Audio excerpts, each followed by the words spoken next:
1 साल की 2 किस्तें बना रखी थी, हर 6-6 महीने में वो देते थे। उसके बाद कोई एफिडेविट नहीं दिया? कोई कागज हमारे को, कोई एप्लीकेशन, कोई एफिडेविट गांव वालों की तरफ से या 173 आदमियों की तरफ से हमें प्राप्त नहीं हुआ। चलिए, एफिडेविट नहीं मिला तो अभी तो वैसे भी बीडीपीओ के खाते में जाना था, वहाँ तो एफिडेविट की जरूरत भी नहीं थी, वहाँ क्यों नहीं डाला?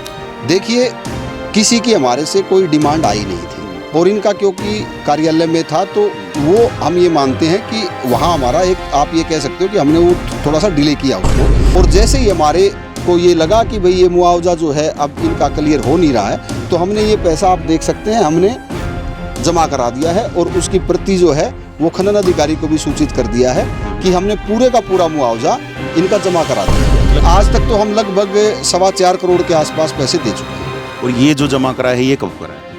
ये हमने 2 तारीख को जमा करा दिया था। जैसे इन्होंने कहा कि जी हम धरना प्रदर्शन करना चाहते हैं, तो हमने कहा कि धरने की जरूरत नहीं है, हम आपका जो पैसा है हम दे देंगे, कोई दिक्कत नहीं है हमारे को, हमने पैसा देना, हमने दे दिया। अब मामला कहीं शॉर्ट आउट होता हुआ दिख रहा है फिर?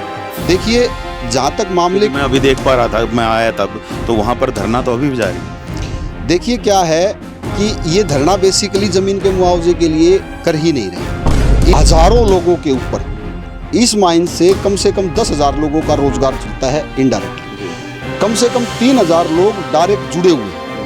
173 आदमियों में से कुछ व्यक्ति जिनको ये लगता है कि हमने पैसे नहीं दिए हैं, वो कागज़ के ऊपर जाना नहीं चाहते, ना ही अब तक उन्होंने किसी भी अधिकारी या हमें कोई भी रिटर्न में कोई डॉक्यूमेंट नहीं दिया है। लगता है भोले भाले गांव वाले कहीं किसी पे दबाव बनाएंगे इस तरह से?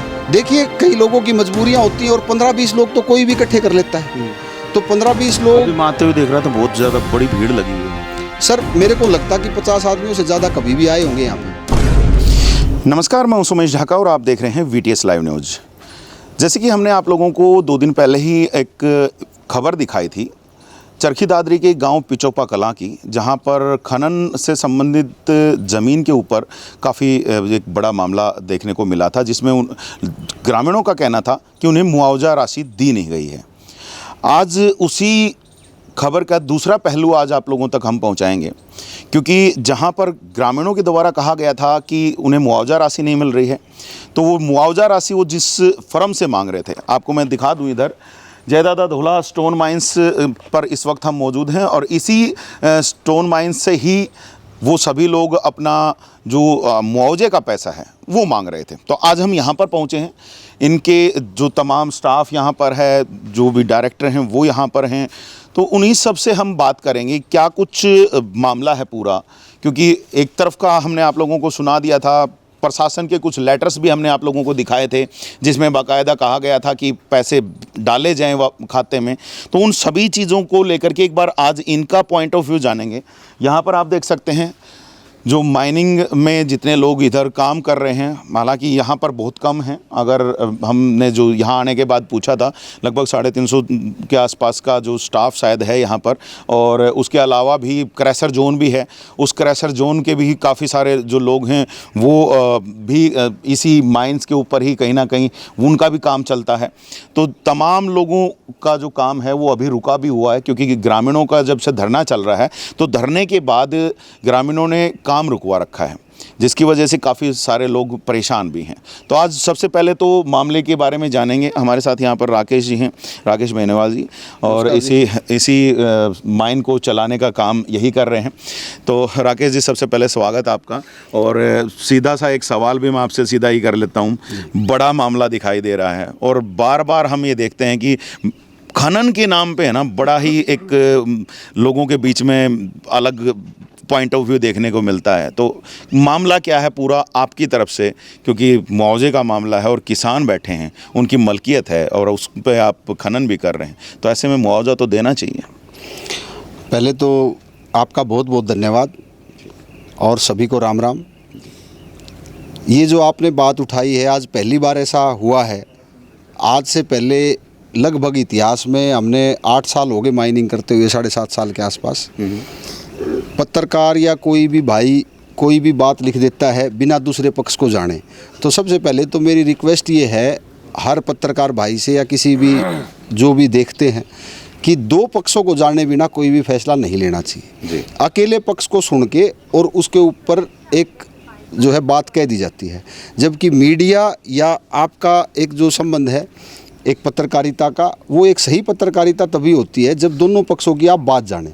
एक पक्ष को जान के कोई भी फैसला ना तो पब्लिक को लेना चाहिए ना ही आप। जी बिल्कुल, हम भी पहुंच गए हैं, आपसे बातचीत हुई और उसके बाद आपने एक ऑब्जेक्शन उठाया था, हम आपके पास पहुंच गए हैं और अभी आज आपकी ही बात जानेंगे, क्योंकि हमने उस दिन जो खबर चलाई वो गवर्नमेंट के ऑफिशियल लेटर्स के आधार पे ही चलाई, क्योंकि उसमें भी आपको कहीं ना कहीं फॉल्टी बता रखा था, जांच के बाद ही बताया गया था, ठीक है। और शायद आपसे मेरी बात हुई जब आपने माना भी था वो, ठीक है। और आज हम आपसे दूसरा पॉइंट ऑफ व्यू भी जानने के लिए यहाँ पे पहुँचे हैं। तो क्या पॉइंट ऑफ व्यू आप मान के चल रहे हो कि जो मुआवजा की जो राशि है जो कि मिल जानी चाहिए थी लोगों को, वो अभी तक या जब भी वो मांग रहे थे तब तक उन तक क्यों नहीं पहुंच पा रही है? देखिए, दो बातें होती है। एक तो है कि मैं बिना किसी डॉक्यूमेंट के, बिना किसी आधार पे किसी पे भी, जैसे कोई भी आदमी किसी पे आरोप लगा देता है निराधार जी, तो वो गलत होता है। मैं आपको सारी बात अपनी स्पष्ट कर देता हूँ। जहाँ तक बात मुआवजे की है, तो मुआवजा भी अगर मांग रहे हैं तो उसका एक रूल होता है जी, तभी मांग रहे हैं। तो उनको तो शायद पता भी नहीं होगा मुआवजा मांगने वालों को, या अगर उनसे आप पूछेंगे कि किस एक्ट के तहत वो मांग रहे हैं। 20 जून 2012 को ये लेटर चाहूँगा मेरे सहयोगी से कि इन लेटर्स के ऊपर थोड़ा सा जूम करके जरूर दिखा दें अच्छे से। 20 जून 2012 को गवर्नमेंट का नोटिफिकेशन हुआ था, जिसमें मुआवजे के लिए ज़मीन का मुआवजे की बात आई थी। क्योंकि जो धरातल है, धरातल से संबंधित जो चीज़ है, धरातल के नीचे का अधिकार खनिज का, वो गवर्नमेंट के पास सुरक्षित है, जिसके लिए हम डेड रेंट के तौर पे अपनी राशि जमा कराते हैं। लेकिन धरातल के ऊपर की चीज़ का, सरफेस का अधिकार उसके मालिक को है, जिसके लिए उस ज़मीन का मुआवजा दिया जाता है। तो ये ज़मीन का मुआवजा होता है। ज़मीन के मुआवजे का अधिकार 20 जून 2012 को प्रावधान किया गया, जिसमें ये बात कही गई कि आपस में आप बैठ के सहमति करें। अगर आपकी सहमति नहीं होती है तो माननीय जो भी जिला अधिकारी हैं वो आपकी बात को सुन के उसके ऊपर फैसला देंगे। तो यहाँ पर सहमति नहीं हो रखी या गवर्नमेंट ने इसको कुछ अप्रूव नहीं कर रखा है, क्या बात है? देखिए, हमारी सहमति हो गई थी, जो कि कोई रिटन डॉक्यूमेंट नहीं हुआ, लेकिन बातचीत में सहमति हो गई थी। और रिटन डॉक्यूमेंट की जरूरत इसलिए नहीं पड़ी क्योंकि हमने एग्री कर लिया था पूरे हरियाणा में किसी भी ज़मीन का मुआवजा, उसकी जो डेड रेंट की राशि है उससे 10% से अधिक किसी को नहीं मिला आज तक। हम 10% पे हमने सहमत कर लिया था और वो मुआवजा हम इनको बाकायदा रूटीन में देते रहे। और इसके हमारे पास जो है डॉक्यूमेंट भी हैं कि जो हमने इनको दिया है, तो आप ये देख सकते हैं कि मुआवजा दिया कैसे जाए। तो ये एफिडेविट्स हैं जी, आप देख सकते हैं कि ये एफिडेविट्स हमने 2017 में हमारी माइनिंग चली थी जी, और उससे लेके और ये कंटिन्यू हमने पैसे दिए हैं जी। और पैसे देने का एक तरीका होता है कि कोई भी आदमी पैसे मांग ले, आप उसको पैसे नहीं दे सकते, वो अपना लिखित में दे। पहले भी ये लोग ऐसे ही करते थे कि हमारे को एक एफिडेविट सबमिट होता था, साथ में जो ज़मीन का ओनरशिप का डॉक्यूमेंट है वो सबमिट होता है, तभी उसी के बेस पे तो हम पैसे देंगे कि कितने हिस्से का अधिकार है, कितना इसका पैसा बनता है, उसी बेस पे पैसा दिया जाता है। तो ये लोग हमारे को एफिडेविट देते थे, एप्लीकेशन देते थे और हम मुआवजा देते थे। ठीक है, तो अब क्यों नहीं दिया? लेकिन अभी 2020 के बाद, 2021 के बाद मार्च, इन्होंने हमें कोई आज तक कोई रिटर्न एप्लीकेशन नहीं दी, ना ही किसी अधिकारी को दिया, और सिर्फ ये बातों से लोगों को बरगलाया जा रहा है। सिर्फ एक टाइम से दिया जा रहा था, तो अब दोबारा से क्यों देने की जरूरत पड़ रही है? उसका भी मैं आपको बताता हूँ। क्या हुआ कि ये डॉक्यूमेंट है, ये माननीय जिला अधिकारी के आदेश हैं, डीसी कोर्ट के आदेश हैं, जिसमें डीसी कोर्ट ने साफ लिखा है, आप इसको दिखा सकते हैं कि कोई भी राशि जो आप इनको दे रहे थे वो आपने अब इनके खाते में नहीं देनी है। क्योंकि क्या हुआ कि ये जो मामला था, जो इस ज़मीन के अधिकारी थे, जो अपने आप को मालिक नॉमिनेट कर रहे थे, वो 173 आदमी थे, और 173 आदमियों के खिलाफ गांव के ही कुछ लोगों ने मुकदमा दायर कर दिया जिला न्यायालय में, और उसमें ये कहा गया कि ये 173 आदमियों को पैसा न मिल के पूरे गाँव को मिलना चाहिए। तो ये विवाद था। ये विवाद माननीय जिला अधिकारी के पास कोर्ट में अभी तक लंबित है। अभी भी लंबित है। ठीक है, तो ये जो ऑर्डर आया हुआ है ये अंतरिम आदेश है? जी, ये अंतरिम आदेश है कि जब तक इसका फैसला ना हो जाए तब तक ये जो राशि है ये जो डीडीपीओ के अकाउंट में अकाउंट नंबर मेंशन किया हुआ है आदेश में, इस आदेश के अनुसार कि इसमें पैसा जमा होना चाहिए। तो वहाँ पर भी क्यों नहीं जमा हुआ? क्योंकि मैं वहाँ पे बात कर रहा था, उन्होंने बताया कि अभी तक जमा नहीं हुआ है। शायद उन्होंने, एक व्यक्ति ने तो हमें बताया कि जब हम धरने पर बैठ गए हैं तो उसके बाद कुछ पैसा जमा हुआ है। ऐसा क्यों? देखिए, ये जो पैसा था, ये बीच में कोरोना काल भी आया, माइनिंग भी बंद रही, 1 साल हमारा काम भी बंद रहा। ठीक है। और कुछ लोग हमसे ये कहते थे कि भाई जिला ने जो अधिकारी हैं डीडीपीओ, उनके पास आप मुआवजा जमा कराने की बजाय डायरेक्ट हमें ही दे देना, हमारा केस चल रहा है, जल्दी फैसला होने वाला है। ठीक है। तो हमने भी उनकी बात को मान लिया कि भाई ठीक है, वर्बल बात थी तो उसका कोई डॉक्यूमेंट नहीं है मेरे पास, लेकिन इसी वजह से हमने वो मुआवजा नहीं दिया था। लेकिन गवर्नमेंट तो शायद वर्बल को नहीं मानेगी ना, आपके ऊपर फिर कुछ कार्रवाई के भी आपको नोटिसेज मिले कि क्यों नहीं जमा किया। शायद अभी तो कुछ दिन पहले ही आप लोगों को मिला, अगस्त में ही। देखिए, उसमें एक बात ये भी थी कि कितना मुआवजा दिया जाए जी। तो उसकी भी कोई रिटर्न डॉक्यूमेंट हमारे को प्राप्त नहीं हुआ, क्योंकि पहले तो एफिडेविट देते थे, मैं इतने हिस्से का अधिकारी हूँ, इतने हिस्सा मेरे में आता है। एफिडेविट कितनी दिनों में देना पड़ता था? वो हर 6-6 महीने में, हमने 1 साल की 2 किस्तें बना रखी थी, हर 6-6 महीने में वो देते थे। उसके बाद कोई एफिडेविट नहीं दिया? कोई कागज हमारे को, कोई एप्लीकेशन, कोई एफिडेविट गांव वालों की तरफ से या 173 आदमियों की तरफ से हमें प्राप्त नहीं हुआ। चलिए, एफिडेविट नहीं मिला तो अभी तो वैसे भी बीडीपीओ के खाते में जाना था, वहाँ तो एफिडेविट की जरूरत भी नहीं थी, वहाँ क्यों नहीं डाला?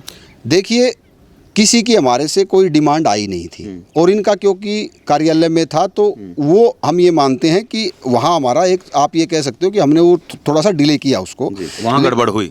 वहाँ देखिए, गड़बड़ नहीं कह सकते आप, डिले कह सकते हैं। अच्छा। वहाँ डिले हुआ, और अब हम प्रशासन को भी लेटर लिखना पड़ा उसके लिए। प्रशासन को लेटर लिखना पड़ा, और जैसे ही हमारे को ये लगा कि भाई ये मुआवजा जो है अब इनका क्लियर हो नहीं रहा है, तो हमने ये पैसा, आप देख सकते हैं, हमने जमा करा दिया है, और उसकी प्रति जो है वो खनन अधिकारी को भी सूचित कर दिया है कि हमने पूरे का पूरा मुआवजा इनका जमा करा दिया है। लगभग कितना आप डाल चुके हो?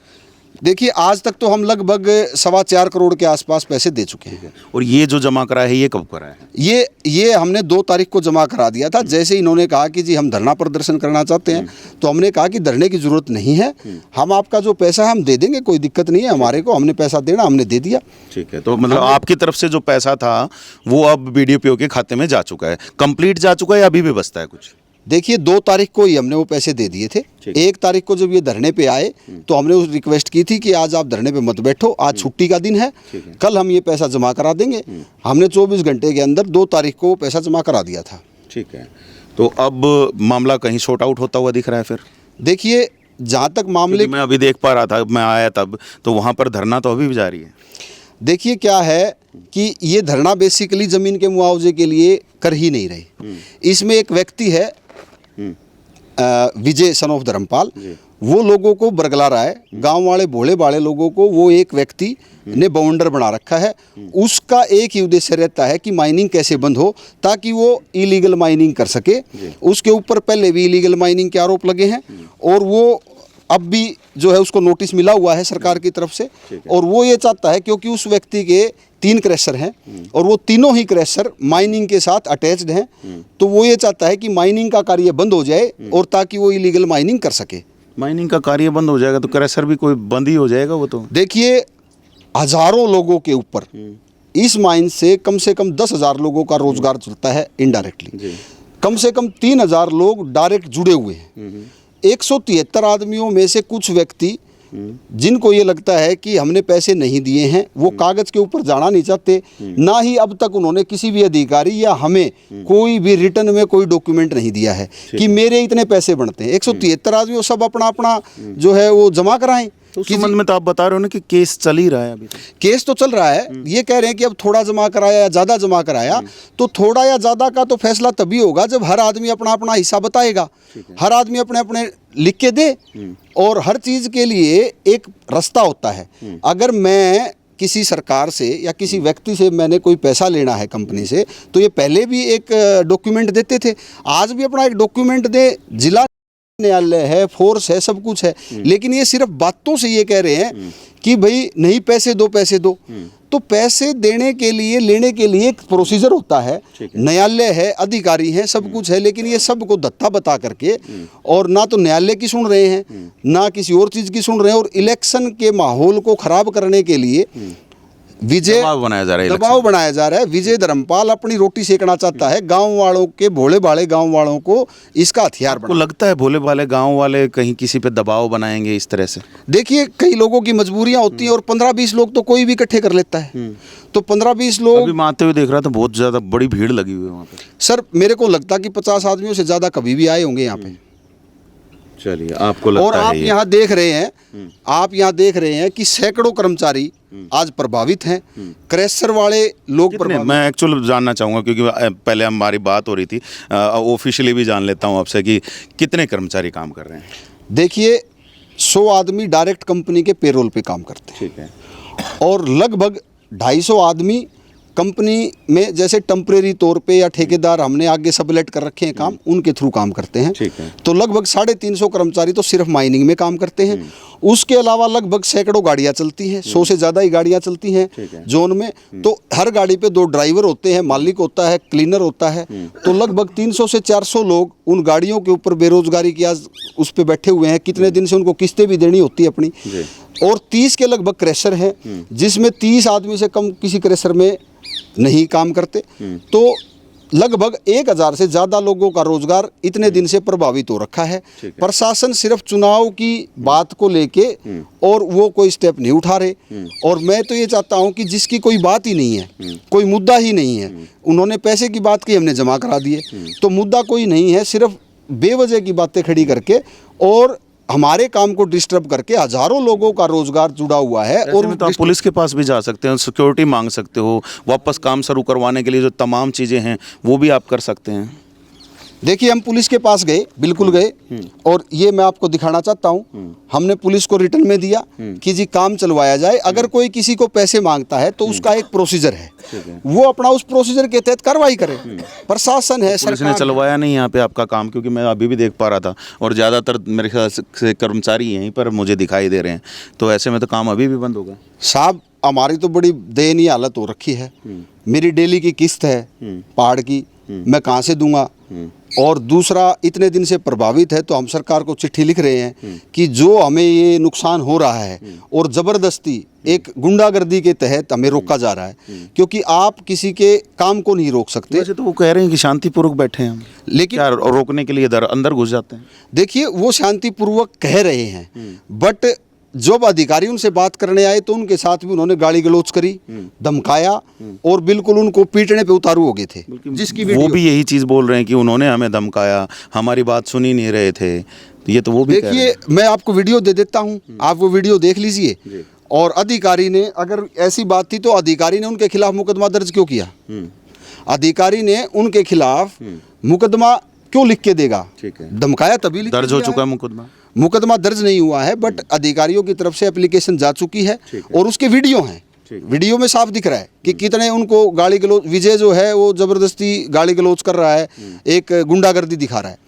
और किसी भी चीज़ का ये तरीका नहीं है। जैसे ही हम गाड़ी निकालते हैं वो गाड़ी के आगे खड़े हो जाते हैं और मार पिटाई पे उतारू हो जाते हैं, गाली गलौज करने लग जाते हैं। इसीलिए गाड़ियाँ बंद हैं, इसीलिए वो गाड़ी, क्योंकि जैसे ही हम गाड़ी निकालते हैं वो गेट के सामने बैठे हुए हैं, तो गेट के सामने से जैसे गाड़ी निकलती है तो वो हमारे को मार पीट पे उतारू हो जाते हैं। और हम मजदूर आदमी अपना काम कर रहे हैं, हमें करने नहीं दिया जाता। चलिए, ठीक है। चलिए, ये तो मुआवजे का मामला हुआ, आपने पैसा जमा करा दिया है। आपने अभी प्रशासन को लिख दिया है कि आप पैसा जमा करा चुके हैं और इनको बता करके ये इनका जो धरना है वो ख़त्म करवाया जाए? कोई बातचीत ऐसी हुई? देखिए, हमने प्रशासन को बिल्कुल लिख के दे दिया है। मैंने आपको चिट्ठी अभी दिखाई है कि हमने प्रशासन को लिख दिया है। साथ ही हमने ये भी लिख दिया है कि इस समय का जो भी मेरा नुकसान हो रहा है वो इन आदमियों के मुआवजे से काट लिया जाए। अच्छा। क्योंकि मेरे को पर डे 7 लाख रुपए के आसपास की किस्त भरनी पड़ती है सरकार में, मैं कहाँ से भरूंगा? और इतने लोगों की रोजी रोटी चल रही है, उनको सैलरी भी देनी पड़ेगी। कितने क्रैशर वाले हैं, उनको किस्तें भी देनी पड़ती है अपनी गाड़ियों की, क्रैशरों की, वो कहाँ से देंगे? तो हमने ये कहा है कि इन कुछ लोग जो बैठे हैं एक आदमी के बरगलाने से, तो वो इनके ऊपर मुआवजा डाला जाए कि इनके मुआवजे से वो चीज़ काटी जाए जो इन्होंने प्रभावित किया है कार्य, या जब तक कर रहे हैं तब तक की जो हानि है वो इनके मुआवजे से काट ली जानी चाहिए सरकार में। चलिए ठीक है। ये तो मुआवजे की बात हुई, मुआवजा अभी इन्होंने बता रहे हैं कि डाल दिया है। हालांकि जो संबंधित अधिकारी है, चाहे बीडीपीओ हैं, वो इस बारे में कंफर्म करें ताकि ग्रामीणों को भी एक आसानी हो कि समझ सकें, क्योंकि एक अधिकारी अगर कहेगा तो ज़्यादा यकीन होगा। हो सकता है भाई साहब की बात पे यकीन ना हो। मैं इसमें आपको कहना चाहूँगा, देखिए मैं आपको रिसीट दिखा रहा हूँ, चेक की कॉपी दे रहा हूँ, आप ये है मेरे पास जी। तो ये आप देख सकते हो कि अधिकारी जो है वो कहाँ से कहेंगे कि उनके पास रिसीट होगी। ये देखिए, ये अधिकारी को हमने जी बिल्कुल लिख दिया है और इसमें ये चेक की डिटेल है और ये चेक की फोटोकॉपी है जी, मैं आपके सामने रख रहा हूँ। ठीक है। दूसरी बात, ये चेक की लेकिन प्रति अधिकारी भी बता देंगे तो शायद उनको ज़्यादा यकीन हो। देखिए मैं वही बता रहा हूँ आपको कि कहाँ इनकी बात गलत है। अधिकारी इनको बताने आए तो ये उनके ऊपर चढ़ गए, उनको गाली गलौज करी, उन पे मार पिटाई पे उतारू हो गए। उसके बाद माननीय जिला न्यायाधीश कह सकते हो आप, माननीय कलेक्टर साहब ने इनको बुलाया कि इनको मैसेज करवाया कि भाई आप मेरे ऑफिस में आओ और जो आपकी बात है रखो। तो इन्होंने जाने से साफ मना कर दिया और गुंडागर्दी के लिहाज में विजय धर्मपाल के वर्ड ये थे कि डीसी की इतनी औकात नहीं है, वो यहाँ आएगा कि हमें बुलाए। तो ये तो हो सकता है शायद ये शब्द कैसे इस्तेमाल हुए मुझे नहीं पता, लेकिन अगर कहीं पे धरना चल रहा है तो नॉर्मली हम यही देखते हैं कि अधिकारी आ जाते हैं उन धरनों पर, और ग्रामीणों का धरना है तो हो सकता है यहाँ पर अधिकारी आए थे। देखिए एक जिला अधिकारी एमओ, एक उनके पास तो 3-4 डिस्ट्रिक्ट का कार्यभार है और वो खुद आए थे समझाने और सारी फोटोकॉपी लेके सारे रूल के तहत सारी चीज़ें प्रूफ लेके आए थे। ठीक है। वो सारे प्रूफ बता रहे थे, उनकी बात न सुन के उनके साथ मैं यही बता रहा हूँ गाड़ी वो आए तब तक आप पैसा जमा करा चुके थे? जी, पहले ही हमने पैसा जमा के बावजूद नहीं माने। जब वो यही दिखाने आए थे कि ठेकेदार ने अपने पैसे जमा करा दिए हैं और आप लोगों का धरना अनुचित है, इलीगल है। ठीक है। कुछ चीज़ें और इलीगल की आपने अभी बात करी तो मैंने कुछ पॉइंट्स उसमें से नोट किए थे। ग्रामीणों का कहना आप मिली भगत करते हो अधिकारियों के साथ, उनको बरगला लेते हो या कहीं ना कहीं कुछ भ्रष्टाचार भी शायद हो सकता है उसमें, वो अधिकारी ही आपके साथ हो जाते हैं, तो ये उनका भी कहना है। कहीं कितनी सच्चाई?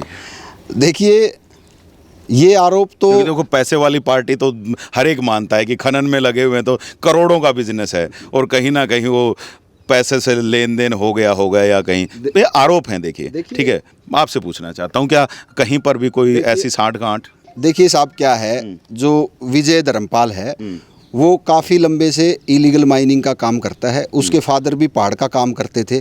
तो पैसे की अगर बात करो तो मेरे से कई गुना है उनके पास। अच्छा।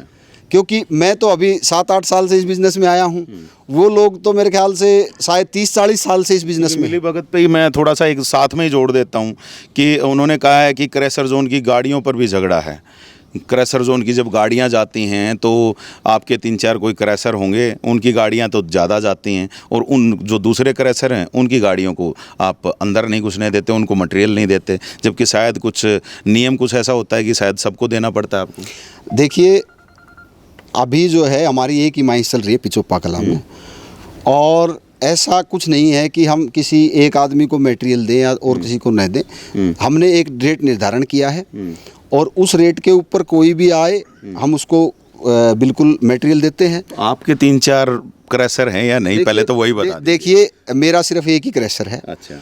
और उस क्रैशर पे भी मटेरियल जाता है। कोई आपके भाई बंधु का बना करके आपने उनको भी बैठा दिया हो शायद? देखिए भाई बंधु तो सारे हैं जी, मेरी तो सबसे दोस्ती है, किसी से दुश्मनी नहीं है। ठीक है। मेरे तो सारे भाई बंधु हैं। मतलब ऐसा नहीं है कि एक ऐसा नहीं, उनकी गाड़ी और 4-5 आपकी गाड़ी? नहीं ऐसा कुछ बराबर करते हो? देखिए एक बात बताइए, मैं पत्थर बेचूंगा तो मेरे को पैसा मिलेगा, तभी मैं किस्त भर पाऊंगा, तभी मेरा घर चलेगा। ठीक है।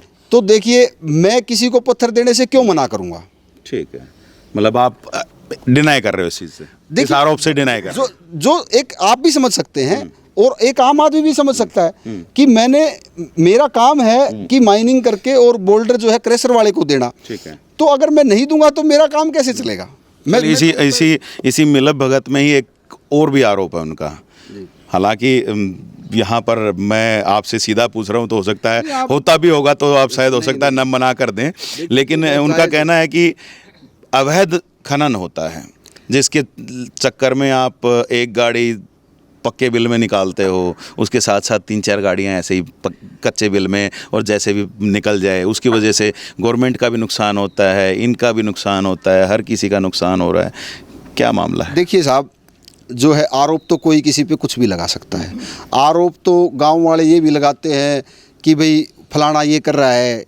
अब ये जो विजय धर्मपाल है, इसने पंचायत की ज़मीन कब्जा कर रखी है 3 क्रैशरों में।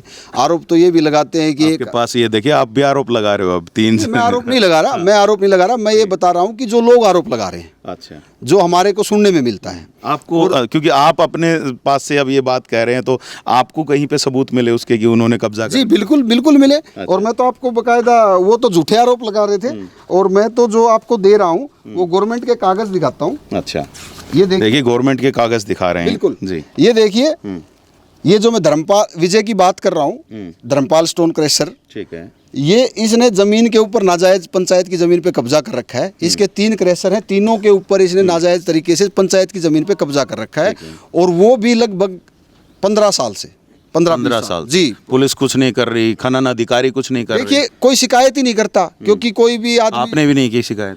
देखिए मैं शिकायत में विश्वास नहीं करता। आपके एरिया में नहीं पड़ता वो? नहीं, एरिया की बात नहीं है। देखिए हर चीज़ के लिए सरकार ने एजेंसियां नियुक्त कर रखी हैं जी।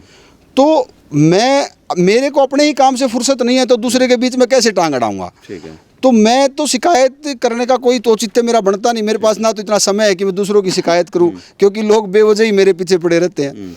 और ये जो विजय धर्मपाल का मैंने आपको अभी दिखाया भी है कि इसको नोटिस इशू हो चुका है कि ये इलीगल माइनिंग करता है और इलीगल कब्जा कर रखा है। और पहले भी इसके ऊपर जो है 25 से 30 लाख रुपए का जुर्माना लग चुका है, जिसमें ये इलीगल माइनिंग जुर्माना लग चुका है? जी, जुर्माना लग चुका है, भर चुका है, जिसमें इलीगल माइनिंग करते हुए इसने राजस्थान, अंडमान निकोबार तक के अपने रवाने काट रखे थे। अच्छा, हो सकता है जाता हो या मंगवाते हो वहाँ से। अगर अंडमान निकोबार से अगर पिचोपा में पत्थर आके बिक सकता है तो मेरे ख्याल से आदमी उड़ भी सकता है।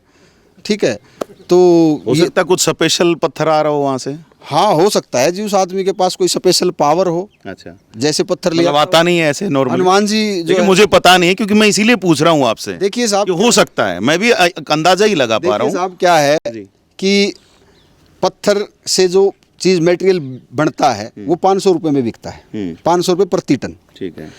अब 500 रुपये प्रति टन की चीज़ के लिए अगर मैं अंडमान निकोबार जाऊंगा तो बस में जा भी नहीं सकता, पत्थर तो कहाँ से आएगा साहब? तो एक वैलिड बात है। ठीक है। और उस किराया वहाँ से इतना हो जाएगा, उसमें यहाँ पे बेचेगा कैसे? तो वो झूठे उसने बिल लगाए थे अपने क्रैशरों पे और उसके लिए जो है उसके ऊपर केस भी चला और उसको जुर्माना भी पड़ा, क्योंकि हर चीज़ के लिए एजेंसियां हैं। अगर कोई भी गलत करेगा तो उसके लिए एजेंसियां निर्धारित हैं साहब, वो गलत को जो है जुर्माना लगाएंगे। चलिए, एक और भी आरोप उन्होंने लगाया है, कोई रास्ता है यहाँ से, पुराना रास्ता है, कभी जिंदिया महाराज के टाइम का रास्ता बता रहे हैं वो। ठीक है, बहुत मतलब पुराना रास्ता है और वो आपने बीच में से काट दिया, वो बंद कर दिया। देखिए कहाँ तक सच्चाई? देखिए साहब क्या है, राज्य महाराजाओं के टाइम में तो किले भी होते थे और पता नहीं रियासतें होती थी। तो जो विजय धर्मपाल है, जब ये पैदा हुआ तो इसके फादर तो भाई बड़े आदमी थे, सैकड़ों एकड़ ज़मीन है इनके पास, बहुत पैसे वाले आदमी हैं ये, बहुत पहुंच रखते हैं। और जब ये पैदा हुआ तो एक बड़े ठेकेदार के घर में पैदा हुआ।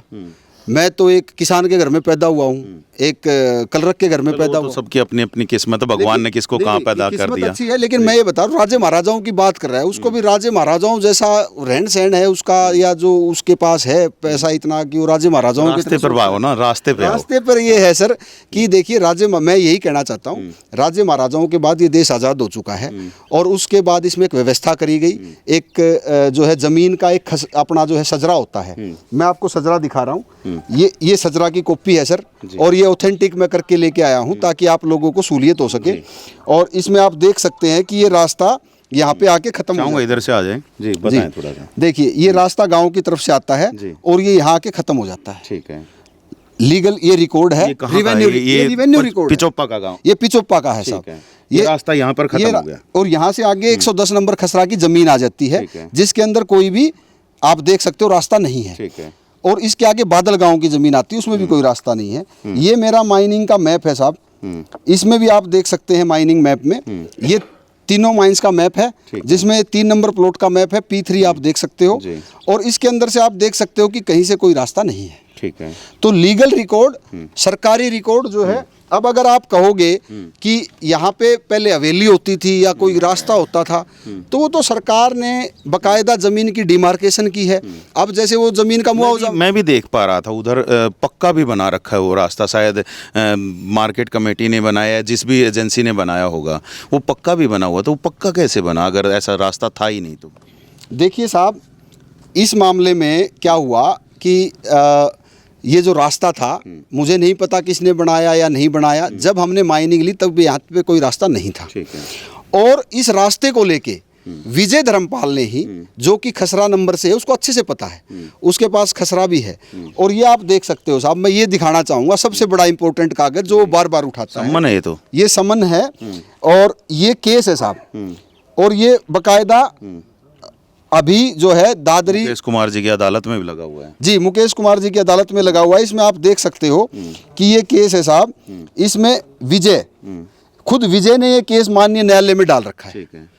तो क्या आप मानते हो कि मैं न्यायालय की बात को दरकिनार कर सकता हूँ? क्या है, क्या फैसला क्या है फिर इसमें? इसमें अभी तक लंबित है फैसला। ठीक है। इसकी जांच चल रही है कि भाई यहाँ से रास्ता था या नहीं था।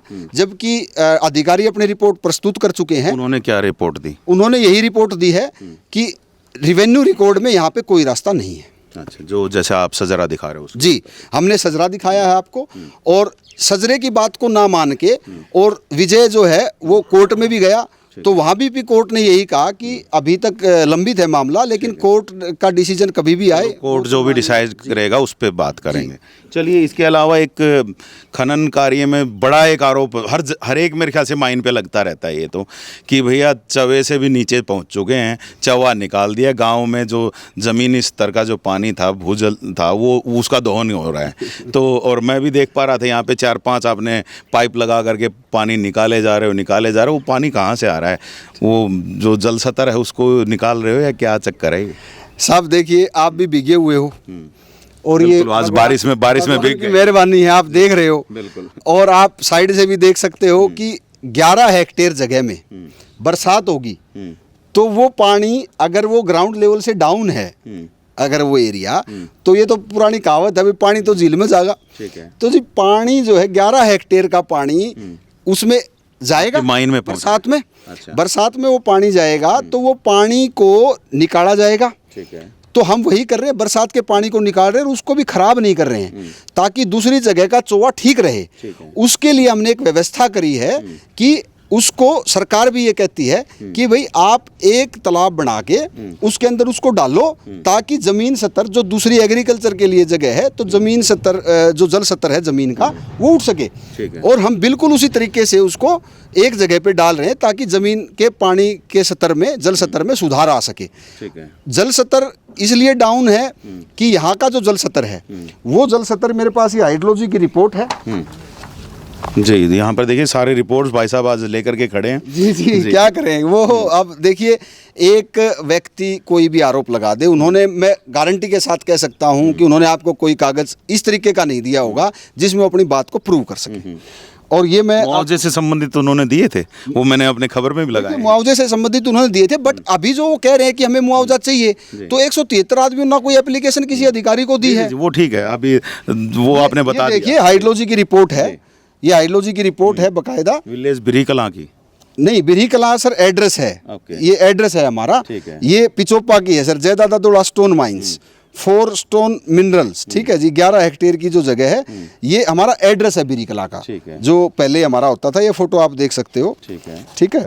और ये जो हाइड्रोलॉजी की रिपोर्ट है, ये आप देख सकते हो, एक्नोलेजमेंट है कि जिसमें दादा Doda Pichopa Kala plot number 3, 11 hectare area located at Pichopa Kala. ठीक है सर। और इसमें कितना बताया इन्होंने? यहाँ पे देखिए, यहाँ पे सतर कितना? 750 फुट पे यहाँ पे पानी है। और आप कितना खोद चुके हो अभी तक? सर लगभग अलग अलग, क्योंकि ये जो एरिया है इसमें अलग अलग लैंड का अलग अलग एरिया होता है, तो ये ऑन एवरेज कितना खोद? ऑन एन एवरेज अगर पूरे की आप एवरेज देखेंगे तो 150 फीट के आसपास आएगी। 150 फीट जी। तो मतलब अभी भूजल सतर से बहुत ऊपर है। भूजल सतर तो हम जा ही नहीं सकते। ठीक है। और दूसरा मैं ये भी कहना चाहूँगा कि देखिए, इसके ऊपर एजेंसियाँ काम करती हैं और वो एजेंसियाँ मेरी 7 बार जांच कर चुकी हैं। और जब जांच करते हैं तो काम भी प्रभावित होता है। और इसी बात का फ़ायदा ये जो है एक आदमी उठाता है ताकि बार बार हमें हमारा काम डिस्टर्ब एक आदमी इतना आपको परेशान कर रहा था, आप उसके खिलाफ एक्शन नहीं लेवाते? कहीं पर भी जो खनन अधिकारी हैं या कुछ भी हैं, आप बता रहे हो कि वो भी कुछ ना कुछ गफलत कर रहे हैं, तो ऐसी गफलत की आप शिकायत नहीं करते हैं कभी? साहब ये तो वो बात होगी कि एक आदमी गलत कर रहा है तो आप भी गलत करो।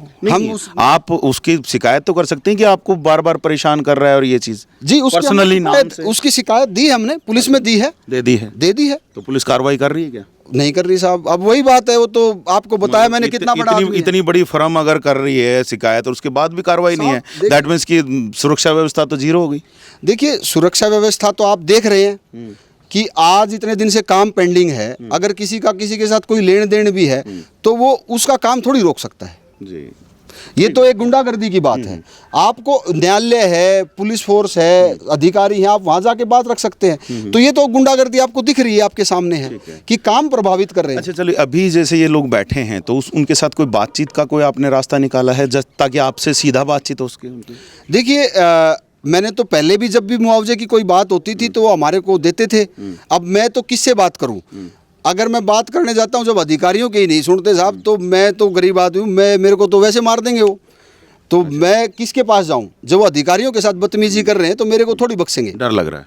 बिल्कुल डर लग रहा है साहब गुंडागर्दी से। हाँ, इतने उन्हीं के गांव में आप काम कर रहे हो तब नहीं डर लग रहा? ये सब लोग भी डरे हुए हैं साहब, क्योंकि बात कर लो इनसे। हाँ बिल्कुल करिए, पक्का पक्का करिए आप। कभी आपकी कोई पोल पट्टी ना खुल जाए। अरे साहब पोल पट्टी जब खुलेगी, जब कुछ होगा, हम तो जैसे शीशे जैसे हैं सबके सामने। चलिए एक बार बात करते हैं भाई, कुछ कर्मचारी यहाँ पर हैं, उन्हीं से बात कर लेते हैं। देखो अब पहले ही भागने लगे हो भैया। ओ अच्छा, हमारे लिए जगह बना रहे हो। भाई कहाँ से आते हो? छपार से जी। क्या हाल चाल यहाँ चल रहा है? यहाँ हम गए थे जी, वहाँ पर मारने चढ़ गए थे वो। आपको मारा? हाँ नहीं जी, वो हम भागे थे वहाँ से। भाग आए? हाँ जी। पुलिस केस किया? नहीं किया जी। आपके डायरेक्टर को बताया? हाँ सर को बताया था हमने। इन्होंने किया था जी। फिर पुलिस आई? नहीं आई जी। नहीं आई? इन्होंने केस ही ना किया हो कभी? किया था जी। देखना कभी। किया था जी, नहीं आई पुलिस। नहीं आई। नहीं। तो काम सही चल रहा है यहाँ पे? बिल्कुल सही चल रहा है सर। जो खनन के ऊपर जो बड़े सारे आरोप लगा रहे हैं, ये सब गलत है। चवे तक खोद दिया है, मैं देख रहा था उधर पानी सब गलत है जी बिल्कुल। 4 मोटरें लगा रखी हैं 40 हाउस पावर की, मेरे को सुनने में मिला। सब गलत है जी ये बिल्कुल। सब मोटरें कितनी हाउस पावर की हैं वहाँ? ये तो सर यहीं काम करते हो ना? ये तो सर इस कर्मचारी को इतना मालूम नहीं है। ये कहाँ पे काम करते हो आप? क्या काम करते हो? माइंस में यही करता हूँ जी। क्या काम करते हो? माइंस में करता हूँ जी, मुंशी। माइंस में भी तो कुछ कर? मुंशी का तो मुंशी को तो सब पता होता है, हर चीज़ उनके हाथों से ही निकलती है। कहाँ कितना पैसा जा रहा है, कैसे जा रहा है, कितना पत्थर निकल गया, सब कुछ पता होता है। आपको नहीं पता? नाइट ड्यूटी जी मेरी, मैं फिर वहाँ नहीं जाता। वाह वाह वाह वाह, गजब नहीं है? बेवकूफ़ बना रहे हो? ऐसा कुछ नहीं। चलिए कोई बात नहीं भाई साहब, आपका ये थोड़ा सा कर्मचारी ढीला है, देखिएगा। हाँ जी भाई साहब नमस्कार। क्या नाम है? बंटी जी सर। क्या लग रहा है, क्या हो रहा है माइंस में? माइंस में सारा काम ठप कर रखा है सर। अच्छा, पैसे नहीं देंगे तो ठप ही कर देंगे? पैसे की उनकी मलकियत पे काम कर रहे हो सर? पैसे की जो भाई साहब ने बताई कि कोई व्यवस्था और कोई तरीका होता है, उस तरीके से पैसा ले तो मना कौन कर रहा है? पीछे किस पोस्ट पे हैं? किस पोस्ट पे हैं? मैं यहाँ सुपरवाइजर हूँ सर। अच्छा, तो तमाम चीज़ें आपके हाथ से निकलती हैं, सारी चीज़ें सुपरवाइज करते हैं? जी जी। ठीक है, तो पेपर वर्क होता था पहले यहाँ पे? पेपर वर्क हमेशा से ही कंप्लीट रहा है सर। इतना बड़ा काम सर विदाउट पेपर थोड़ी चलता है। ठीक है, तो बार बार ये जो भाई साहब बता रहे हैं जांचें हो रही हैं उनकी? हाँ जी ज़रूर हो रही है। जो विजय जी फिर पेपर वर्क हो रहा है सही, तो फिर जांचें क्यों हो रही हैं? जी जांचें भी उसी की होती है जिसका पेपर वर्क ठीक है। अच्छा, जिनका पेपर, मैंने तो सुना था जिनकी पेपर वर्क गड़बड़ होता है उनकी जांच होती है। ऐसी बात नहीं है, ऐसी बात नहीं है। एक विशेष व्यक्ति ने जो काम डिस्टर्ब कर रखा है तो उसी की वजह से सारी बाधाएं हैं। अच्छा, सुपरवाइजर हो तो आपको पता ही होगा कितनी हाउस पावर की मोटर लगा रखी है? 40 हाउस पावर की। इतनी बड़ी हाउस पावर की मोटर लगाने की क्या जरूरत पड़ गई? जरूरत पड़ती है जी, अचानक बारिश ज़्यादा। कितना पानी निकालते हैं? बारिश का पानी का कोई अंदाजा थोड़ी हो जी। फिर भी लगभग कितना, हर रोज कितना पानी निकलता? हर रोज नहीं होता, जब बारिश आए, जब बारिश का इकट्ठा हो। आज पानी भरा है? आज पानी भरा है। ठीक है, कितनी देर चलेगी मोटर? कितनी देर? वो तो 8 घंटे 7 अंदाजा तो हो ही जाता है। 8-7 घंटे में निकाल देगी सर। अच्छा, तो चवे का पानी भी वो नीचे डाल रखी होगी ना? कौन से वाली मोटर लगा रखी है सर? वो है समरसीबल मोटर। समरसीबल? हाँ जी। समरसीबल की कहाँ जरूरत पड़ी? जब ऊपर का ही तो पानी उठाना, उसको तो ऊपर लगा सकते थे। समरसीबल तो तब होता है जब बहुत गहरे से पानी निकालना हो। बहुत गहरे से नहीं सर, समरसीबल इसलिए जरूरी है, उसमें कंप्लेंट कम आती है। अच्छा, हाँ जी। देखना कभी गहरे से सर निकल, बिल्कुल बिल्कुल बिल्कुल। क्योंकि ना मैं यही जानने के लिए आज आया हूँ। भाई साहब ने मेरे को बोला, राकेश जी ने, कि भैया हमारी बात जरूर सुनो, गड़बड़ हो रही है उधर से, वो लोग हमें परेशान बोलता हूँ सर, दोनों पक्ष की सुनो, जब भी डिसाइड होगा। एक पक्ष की किसी की भी सुनो, कोई फैसला नहीं होगा। ठीक है। तो किसी दूसरे की जमीन में भी कर रहे हो क्या आप लोग ये माइनिंग? नहीं, किसी दूसरे की जमीन में क्योंकि वहाँ से वो कह रहे हैं कि हमारी अलग से जो जमीन। सरकार ने जो डिसाइड की है उसी में चल रहा है। कभी कभी घुस जाते होगे थोड़ा ऐसा बहुत? नहीं तो हो सकता सर। थोड़ा बहुत भी नहीं, बम फटता है तो वो तो पता नहीं कितना उखाड़ जाएगा। उसका भी तरीका होता है, उसके पिलर लगाए हुए हैं, सरकार ने प्रॉपर सिस्टम बना के दिया हुआ है। उस सिस्टम से बाहर जा ही नहीं सकते।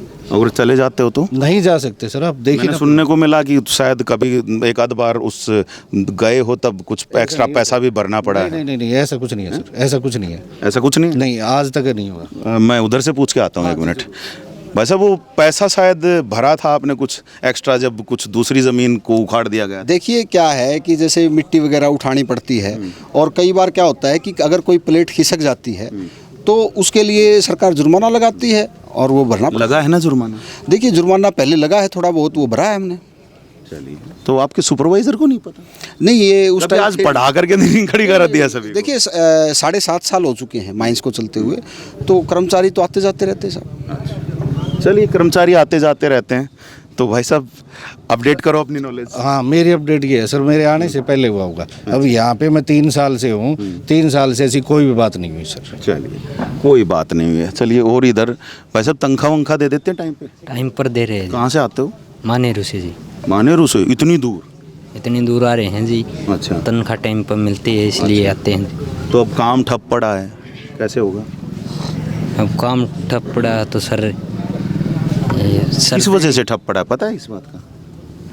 ये धरना प्रदर्शन कर रहे हैं इसलिए। अच्छा, ये इन्होंने ठप है। पैसे नहीं दिए इस वजह से? नहीं नहीं सर, इनने तो पैसे दे रखे। क्या काम करते हो आप यहाँ? मैं यहाँ पर कांटे पे सिक्योरिटी का करता हूँ जी। तो आपका कांटा बिल्कुल साफ नहीं है उनके, है ना? हाँ जी। मारने पहुँच जाते हैं आपको? मारने तो पूछ जाते हैं जी। अच्छा, भाग लेते फिर वहाँ से? तो या क्या उनको करें? मारते हो वापस से? गाम राम के आगे क्या किया जाए। अच्छा, डर लगता है? डर तो लगता है जी। पुलिस सिक्योरिटी कभी नहीं मिलती? नहीं जी। चलिए, पुलिस सिक्योरिटी मिलती है। अच्छा राकेश जी, यहाँ तो चलो बात हो रही है, लेकिन चलिए, शायद आपके वर्कर्स पूरे अच्छे से अपडेट नहीं है। नहीं, अपडेट तो है, बट यही है सर, डरे हुए हैं, सहम में हुए हैं कि मेरे से कैसा क्या डर होगा? भाई साहब? मैं तो अकेला आप लोगों नहीं, के बीच में आप खड़ा तो हूँ, अकेले एक हो। मेरा कैमरामैन है, आप लोग सारे मेरे से मारने चढ़ जाओगे तो मैं तो वैसे ही मर जाऊंगा। अरे नहीं साहब, क्या है कि देखिए, मारना पीटना और वो तो एक जो है ना, एक आदमी की मनसा होती है, ठीक है। और जब 5 दिन से मतलब बेवजह में काम रुक जाए और डिमांड, और ये जब लोगों का पता लगता है कि ये तो सिर्फ काम रुकवाने से लगे हुए हैं, तो हर आदमी को ये लगता है कि यार अब तेरी जॉब कहीं ना चली जाए, ठीक है, तू बेरोजगार ना हो जाए। तो इस चीज़ का सर जब अंदर से जब डर लगता है ना सर, घर चलाना बड़ा मुश्किल है सर आज के टाइम में ना। बिल्कुल बहुत मुश्किल है भाई, ये तो मैं मानता हूँ। तो साहब, अच्छा, एक चीज़ मैं आपसे और पूछूंगा, साथ में मैं आपके साथ देख पा रहा हूँ 1-2 बंदे हैं, ये आपके यहीं माइन के ही बंदे हैं? हाँ जी, माइन से रिलेटेड है, कुछ क्रेशर वाले भी आए हुए हैं। सर वाले कहाँ हैं? क्रेशर वाले हैं हरीश जी, हरीश जी। हरीश जी कैसे हैं? बढ़िया सर, नमस्कार। काम बढ़िया चल रहा है? हाँ बिल्कुल बढ़िया चल रहा है। सारी कितना चीज़ें कमा बढ़िया लेते हो? आराम से। कितना कमा लेते हो? कमाने की तो पता नहीं जी, 3-3.5 लाख की किस्त है, महीने वाले दिन घर से लेके आनी पड़ेंगी ऐसे तो। अच्छा, और जो अपनी ITR भरते हो उसमें कितना प्रॉफिट दिखाते हो? ITR में तो जी लगभग ये मान लो, अगर ऐसे ही चलता रहा तो 1 करोड़ के आसपास हो जाएगा। 1 अगर करोड़ ऐसे के ही बंद आसपास? रहेगा, अच्छा, तो 1 करोड़ के प्रॉफिट हो आसपास जाएगा? प्रॉफिट नहीं, घाटा हो जाएगा। घाटा हो जाएगा? हाँ जी। अच्छा, ये तो बड़ा बड़ा घाटा हो जाएगा। मैं तो कि 1 करोड़ सुन के ही मतलब ऐसा लग रहा है कि यार 1 करोड़ कहीं से मिल जाए तो अपनी ज़िंदगी बड़ी अच्छे से कट जाए, आपका तो मुश्किल हो जाएगा। देखो जी, इसमें क्या होता है, सभी की अपनी अपनी लाइन होती है। क्रेशर लाइन है, उसमें हमारे पास 30 से 40 लेबर होती है। 3 से 4 लाख रुपए उनका महीना रहता है। अच्छा, आपका इनका साथ कुछ गड़बड़ नहीं होती कभी? ये कभी आपके ट्रकों को अंदर ना घुसने देते हो, पत्थर ना देते हो, कभी तो होता होगा ना थोड़ा? ये हुई भी है पीछे, लेकिन उस पर क्या होता है, जो डिस्प्यूट होता है वो ड्राइवर और मुंशी के बीच होता है। मतलब होता है क्या है, एक आध बार हो जाता है, इकट्ठे काम कर रहे हैं और कुछ है भाई, इसने गाड़ी मैंने यहाँ बोला था यहाँ लगाने के लिए, उसने नहीं लगाई, उसने वहाँ लगा दी।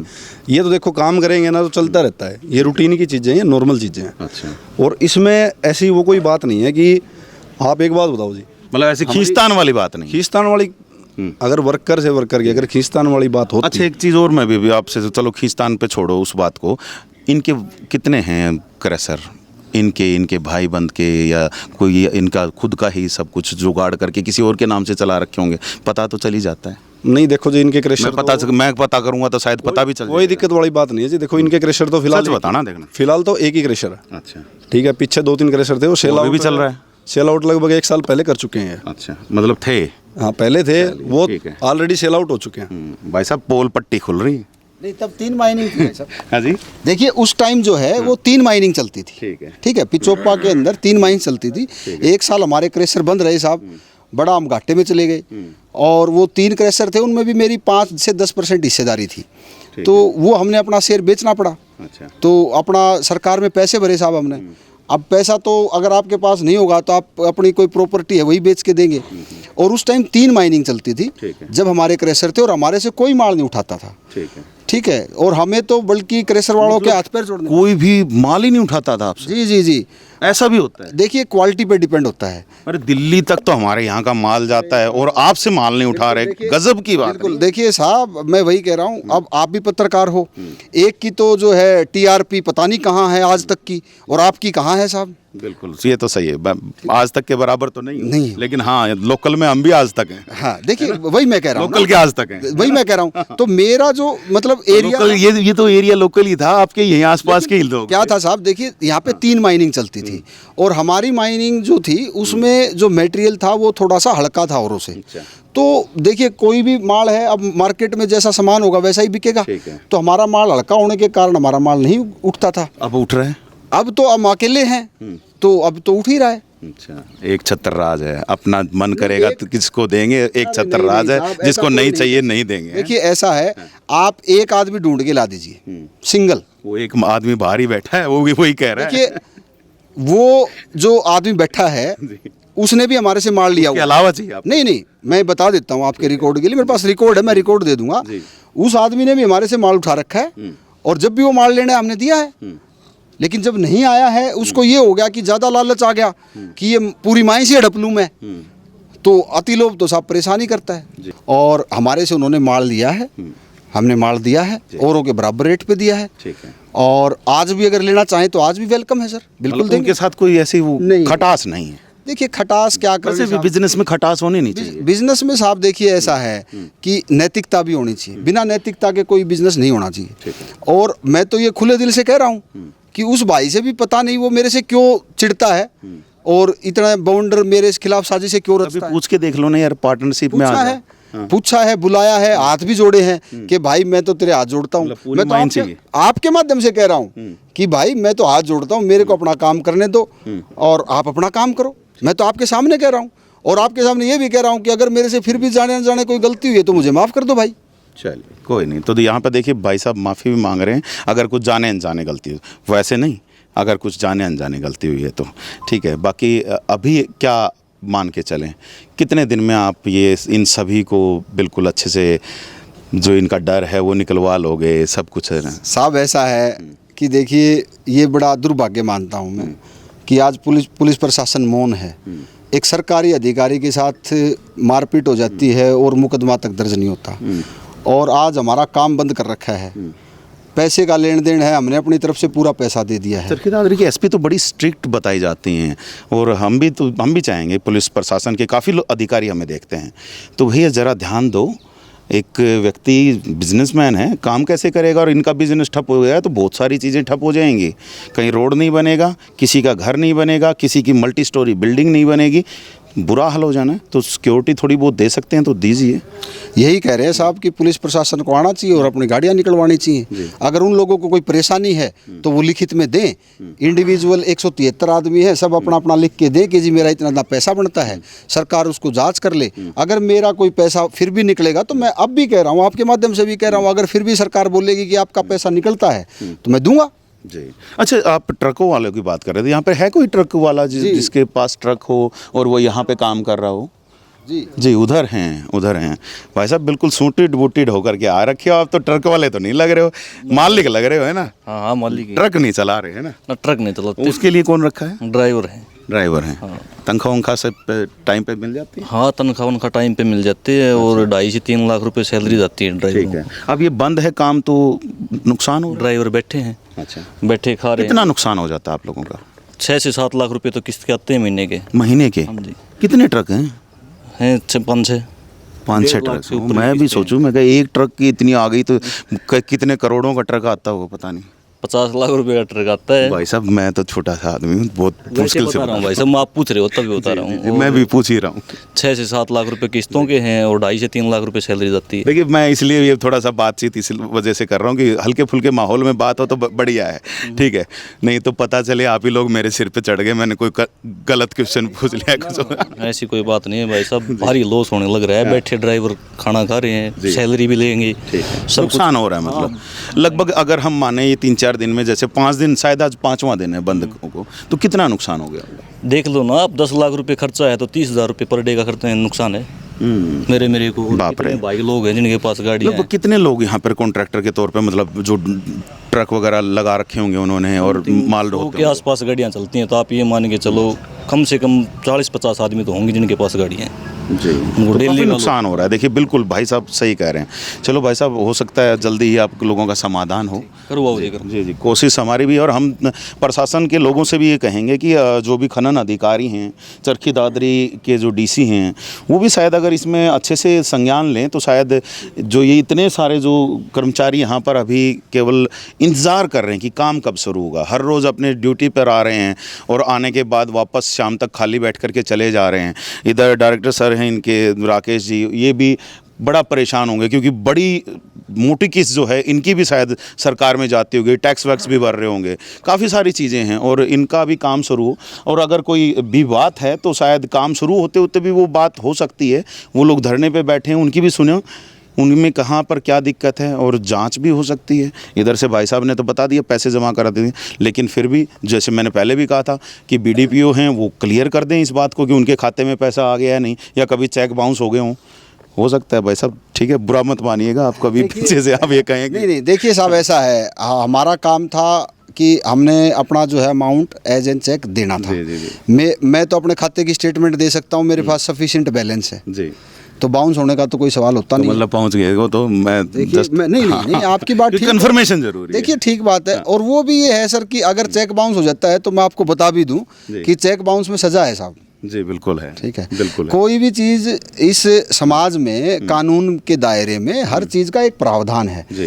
तो ये सब चीज़ें कहना आसान है साहब कि लाखों रुपए के 53 लाख रुपए के चेक हमने दिए हैं, मैं अपने अकाउंट की स्टेटमेंट दे देता हूँ, उसमें मेरा सफिशिएंट बैलेंस है। तो आप समझ लीजिए कि चेक जमा हो चुके हैं, पैसा जा चुका है। अब केवल और केवल जहाँ तक मुझे अभी महसूस हो रहा है कि जो चरखी दादरी का जो उच्च स्तरीय जो भी प्रशासन है, चाहे डीसी हैं और खनन के अधिकारी हैं, जो खनन अधिकारी जैसे एमओ बोलते हैं, ठीक है, माइनिंग ऑफिसर, तो वो सब लोग इसमें करें। जी कुछ कहना चाह रहे हैं? जी, मैं ये कह रहा था कि देखिए अधिकारी भी परेशान हो रखे हैं, क्योंकि एक तो इलेक्शन का माहौल है, आचार संहिता लग चुकी है, एक अधिकारी की भी बहुत सारी परेशानियां होती हैं, और डीसी साहब ने, माननीय डीसी साहब ने बिल्कुल इनको बुलाया भी था और इनको कहा था, उन्होंने एमओ को भेजा कि आप जाइए सुन के आइए, तो शुक्र है कि उस दिन पुलिस फोर्स थी, वरना उनको मार ही डालते ये लोग।